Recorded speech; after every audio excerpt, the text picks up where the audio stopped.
با مقصد پیشگیری کردن آفت‌های طبیعی از جمله آبخیزی‌ها که همساله در فصل بهار در موسم بارشات به عمل می‌آیند، در ناحیه تیمورملک تدبیرهای تحکیم بخشی ساحل انجام داده می‌شود.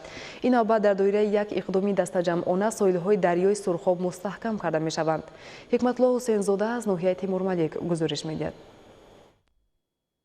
همساله در نتیجه آبخیزی‌های فصل بهار سطح دریای سرخاب بلند شده با خواجگی‌های ناحیه تیمورملک خسارات زیاد وارد می‌کند. عین حال برای با صفت بلند انجام دادن کارهای ساحل مستحکم کنی با طور دسته‌جمعانه کارها ادامه دارد. برای مستحکم نمودن ساحل دریای نامبرده تکنیک‌های پراقتدار آماده کار می‌باشند. در حالتی به معیارهای مقرر گردیده اجرا شدن کارهای ساحل مستحکم کنی ساکنان از خوف حادثه‌های طبیعی خلاص گردیده اینچنین زمین‌های کشاورزی نزد ساحلی از شستشوی امنی گذاشته می‌شود. تکنیک‌های موجوده و تامینات مسئله ساختمانی امکانیت می‌دهد که کارهای ساحل مستحکم کنی با صفت بلند انجام داده شود. حکمت الله حسین زاده از ناحیه تیمورملک ولایت ختلان برای برنامه اخبار.